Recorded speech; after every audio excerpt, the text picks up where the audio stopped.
सहनाववतु सहनौ भुनक्तु सह वीर्यं करवावहै तेजस्विनावधीतमस्तु मा विद्विषावहै। ओम शांति शांति शांति।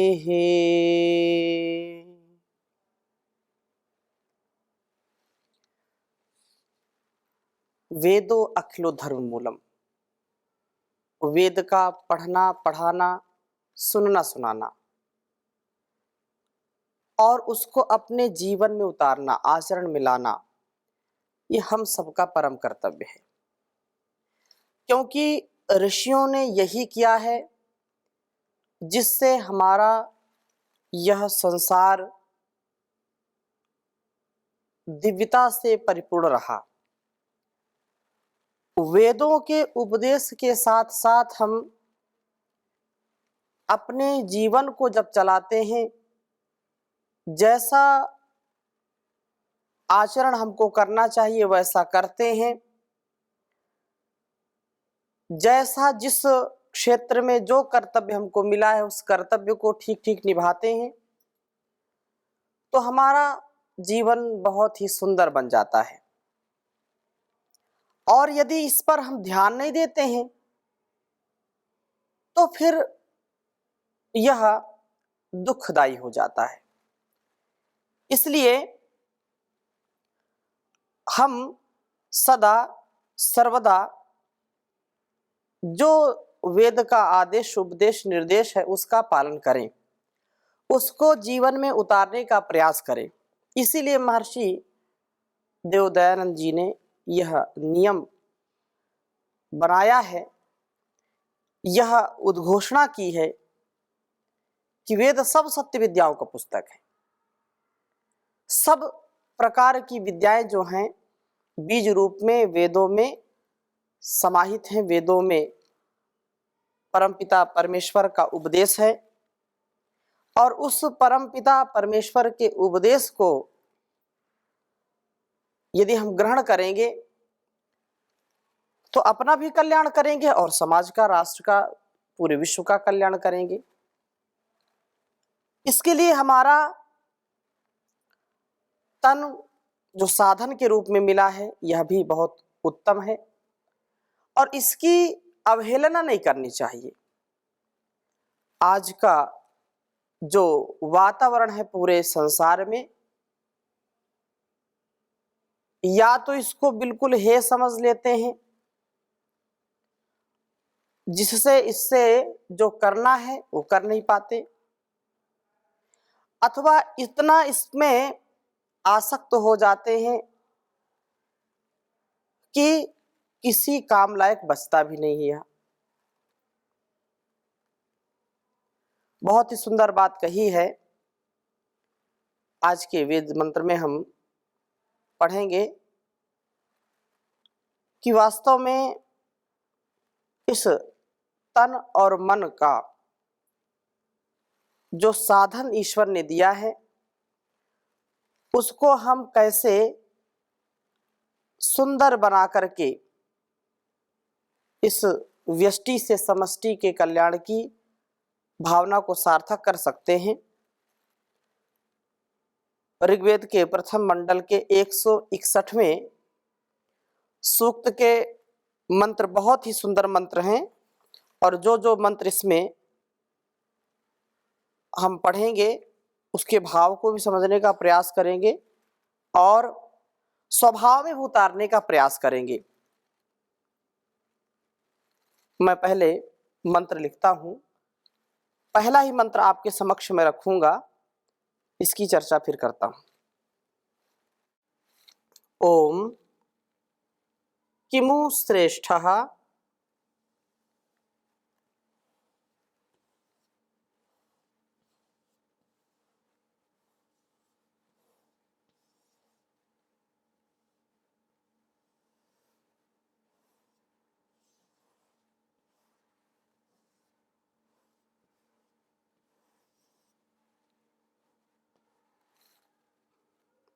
किम यविष्ठो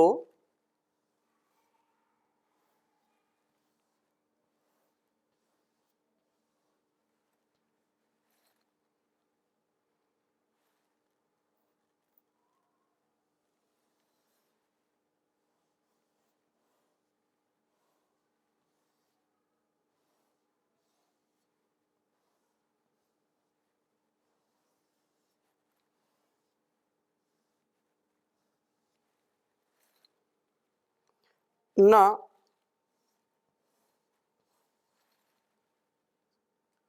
आजगन किमीयते।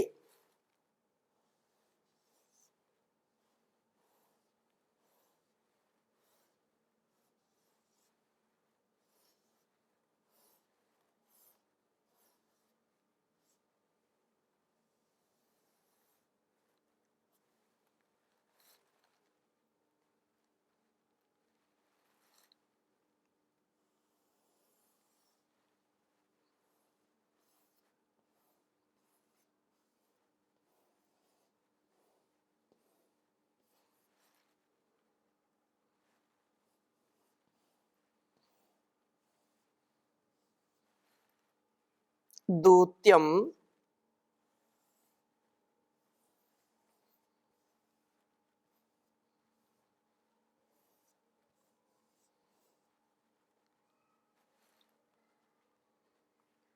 कद्यदूचिमा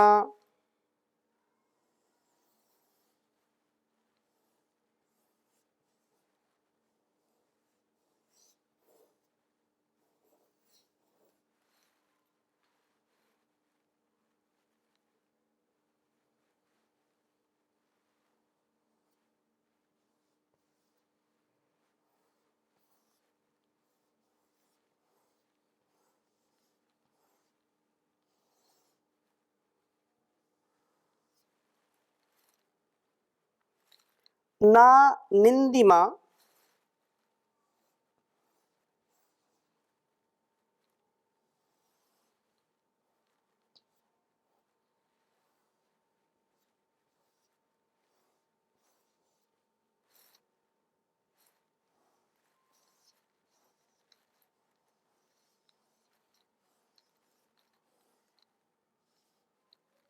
ना निंदिमा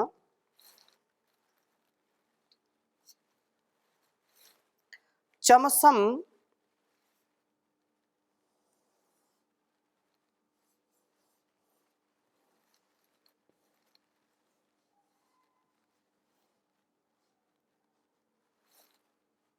यो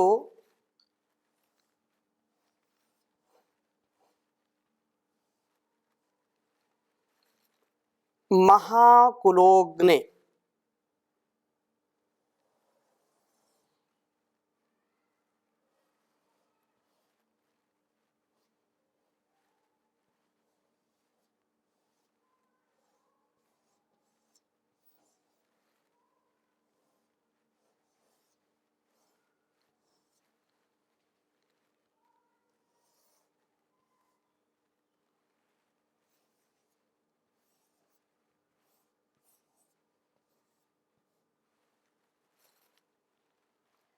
भ्रातर्द्रुणा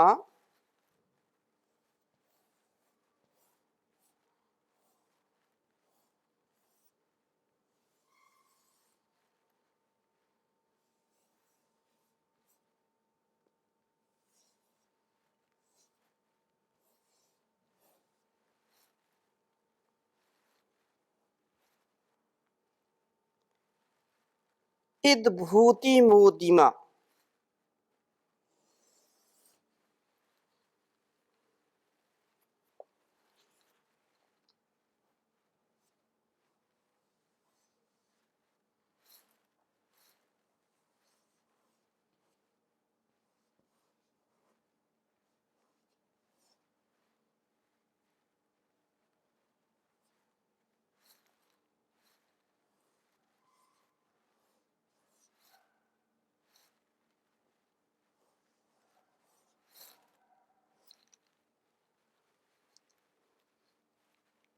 भूतिम ऊदिमा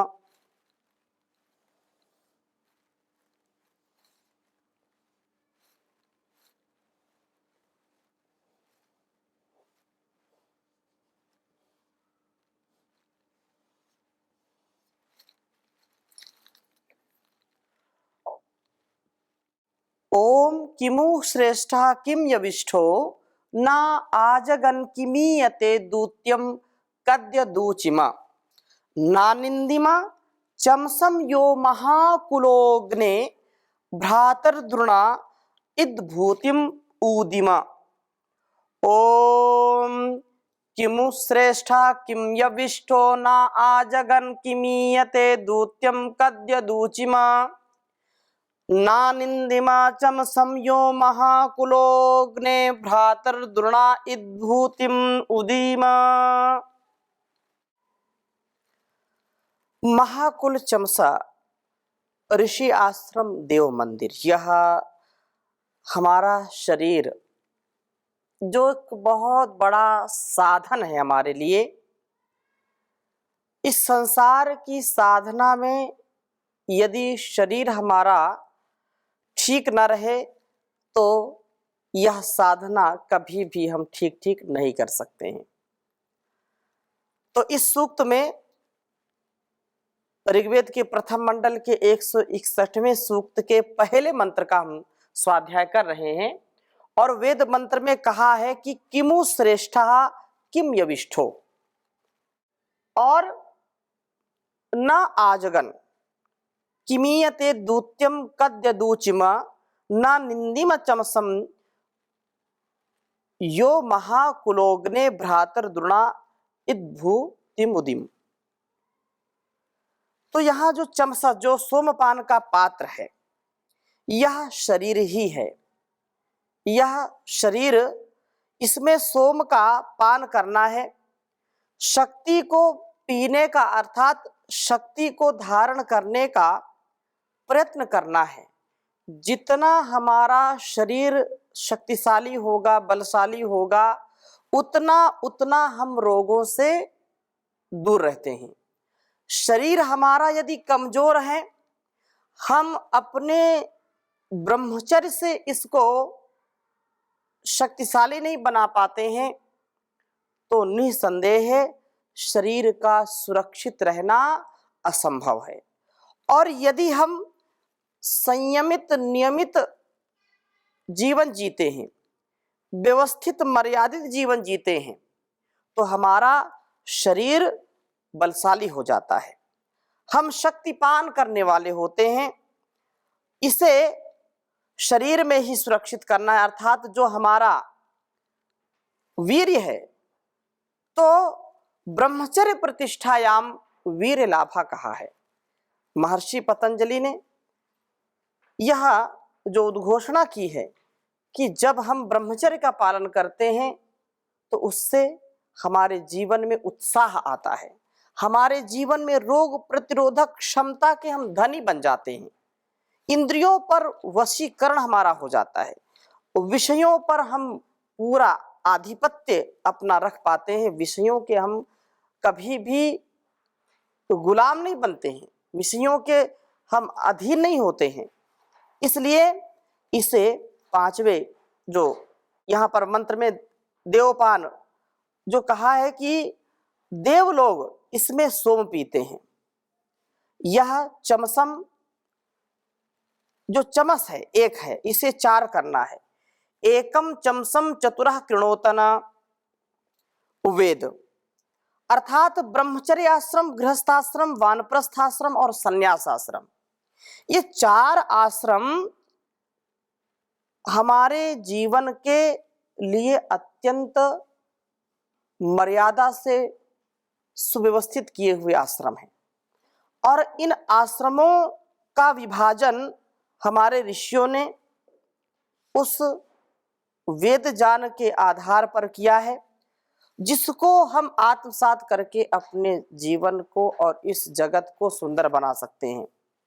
तो ये चार जो आश्रम हैं, इन आश्रमों के विभागों में अपने इस पूरे जीवन को बांट देना, उसका विभाग कर देना, ऐसा जो करता है, ऐसा करने वाला सुधनवा ही है, उत्तम प्रणव रूप धनुष वाला, जो सदा ओम का स्मरण करता है। अर्थात जो परम पिता परमेश्वर की शरणागति को प्राप्त होता है, उसको जो स्मरण करता है उसको सुधनवा कहा है। और कहा कि प्रणवो धनु ओंकार प्रणवौ समौ। इस सुधन्वा के 3 पुत्र हैं, ऋभु, विश्वा तथा वाज। तो ऋभु ब्रह्मचारी है जो ज्ञान से खूब दीप्त होने का प्रयत्न करता है।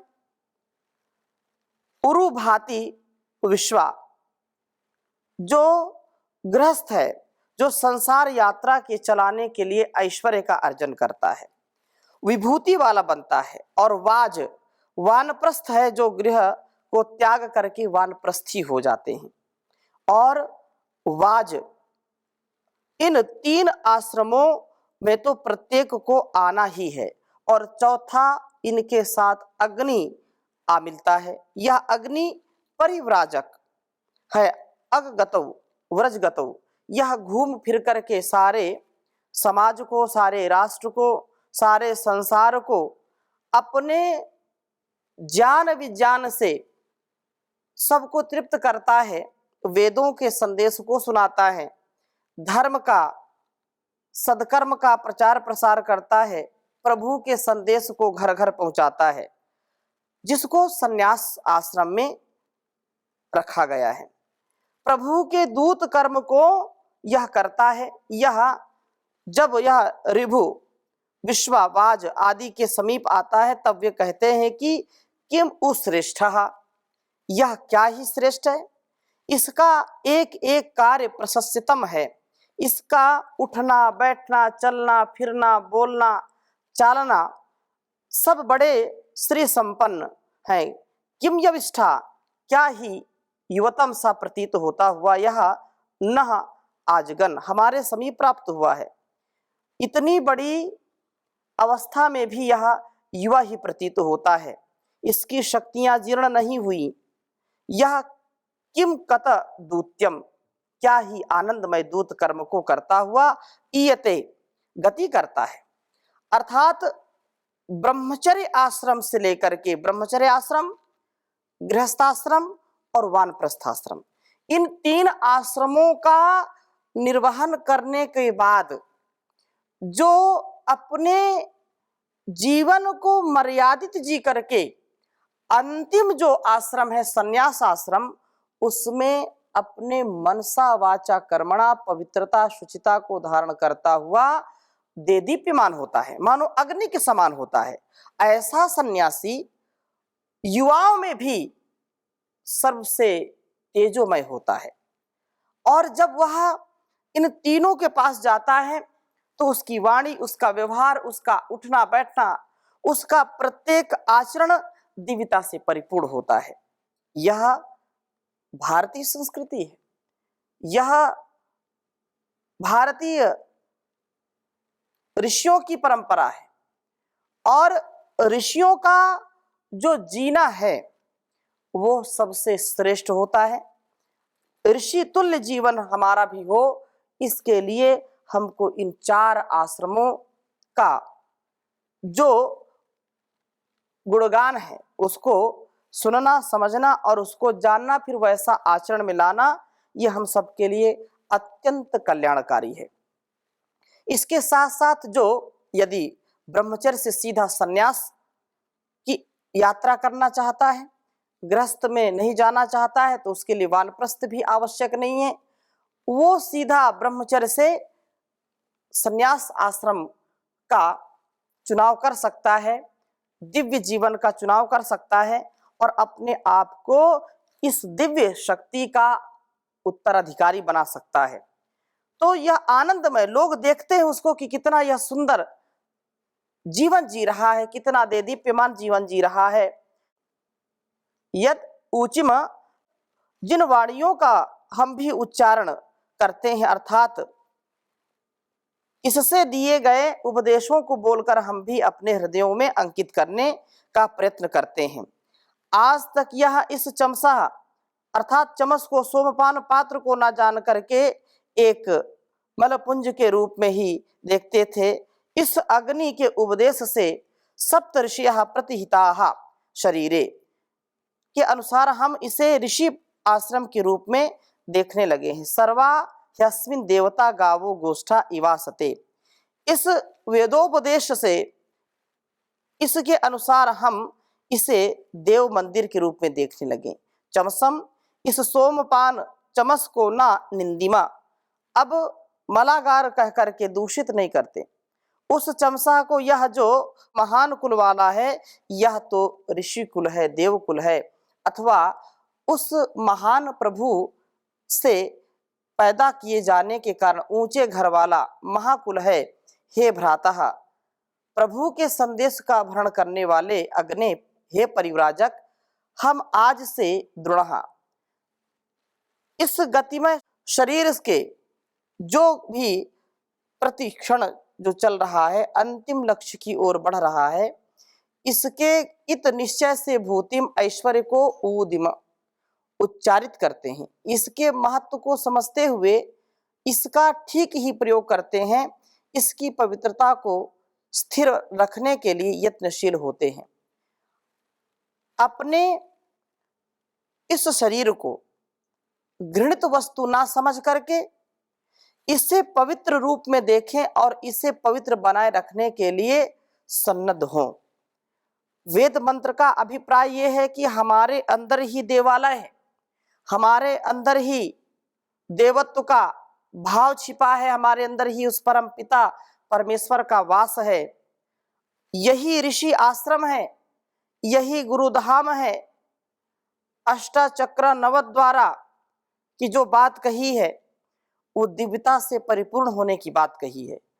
हम शरीर को निंदित समझ लेते हैं, तो निंदा ना करें, अपितु यह जो साधन मिला है उस प्रभु की ओर से, इस साधन को हम संजो करके अच्छा बना करके प्रभु की भक्ति करें और देदीप्यमान हो, प्रकाशित हो, शरीर से भी हम शक्तिशाली हो, आत्मा से शक्तिशाली हो और मन से शक्तिशाली हो, तभी जाकर के जीवन का सदुपयोग होगा।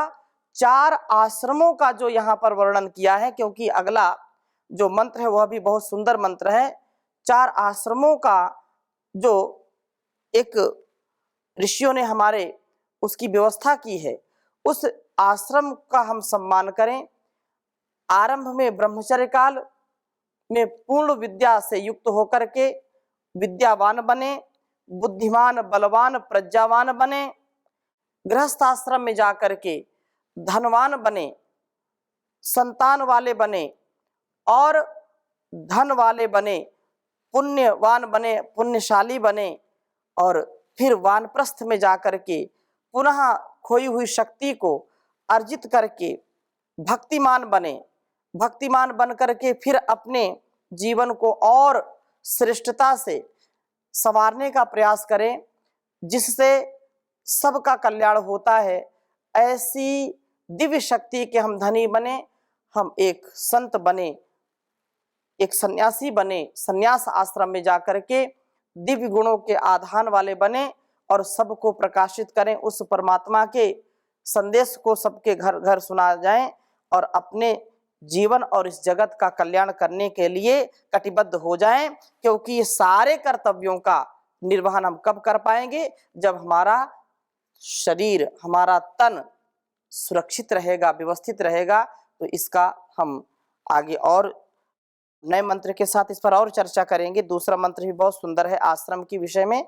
अभी यहीं पर विराम देते हैं। ओम शांति शांति शांति।